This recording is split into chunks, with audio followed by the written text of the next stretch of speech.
Hello, dear viewers. You're listening to audiobook First Thing First Every Day,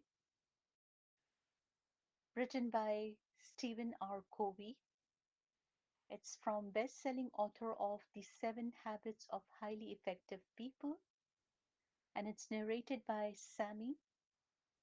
So first thing first every day, because where you are headed is more important than how fast you are going. We'll go through the daily reflections and together we will and try to bring better improvement in our daily reflection life. So, why this book has been written, we will first try to understand that. Several years ago, a friend shared this experience from his youth. An old man was asked to teach a group of unruly teenage boys, including this friend, in a community program. The man was so old and the boys so energetic that many eyebrows were raised at the arrangement. The first day, the old man stood at the door of the classroom and quietly handed each boy a little card as he walked in. During the class, he simply had each boy read aloud the thought that was written on the card. Then he told each boy to keep the card and to memorize the thought on it, or else they would not be able to get in the class next week. The following week, the old man was waiting at the classroom door. Those who could not quote the thought were instructed to go and tell their parents that they would not be allowed in class. In those days, this was not a desirable thing for a boy to do so. When they hesitated, the old man offered to help them learn it this time. This ritual continued week after week. The friend who related this story said that after a few weeks, those little thoughts changed the whole feeling of the group. They eventually changed the course of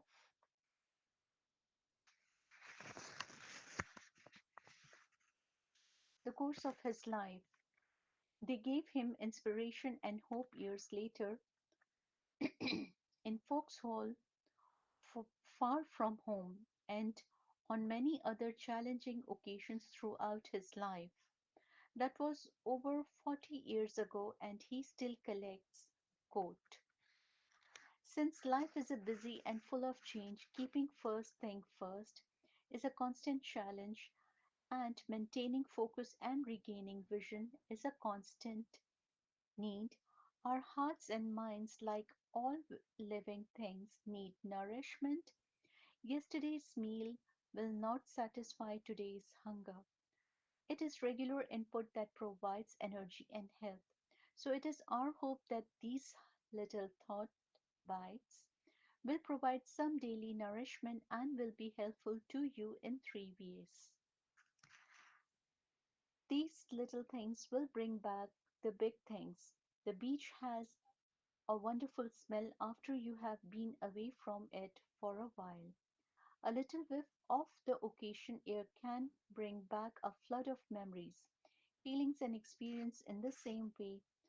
A word or a phrase can often trigger the memory and understanding of a big idea and all the insight that accompanied learning it. These little thoughts will reconnect you to any positive feelings and learnings you had as you read or listen to find things first. They will increase the space between stimulus and response, between what happens to us and our response to it is a space. And in that space is wisdom, awareness, reflection, our inner compass. Hopefully, a quick thought bite from the little volume can create the moment it takes to visit that space and get your bearings. And the faster you are traveling, the more important that is. They will lead to and garnish your wisdom literature habit. On the many responses we have received from those who have read or listened to First Thing First, probably none has been more frequent than expressions of appreciation for the idea of the daily reading of wisdom literature. This one practice has a profound effect on the quality of the decisions we make every day. It connects us to the principles that govern in all of life. It keeps us from being swept away by urgency. It keeps us focused on importance. It helps us to stop in that space between what happened to us and our response to it, and to choose a better response. We become what we think, as James Allen so beautifully put it. Mind is the master power that models and makes. Mind is the master power that molds and makes. Man is mind, and ever evermore he takes the tools of thought and shaping what he will, brings to pass a thousand joys and a thousand ills. He thinks in secret it comes to pass. Environment is but his looking glass. And as Hawthorne has said, he who lives long in the presence of an ideal and ideal at least becomes like it. As you nourish your mind and heart on a regular basis with those things that uplift and inspire you, very nature, very character will challenge, and the quality of the decision you make will be significantly enhanced.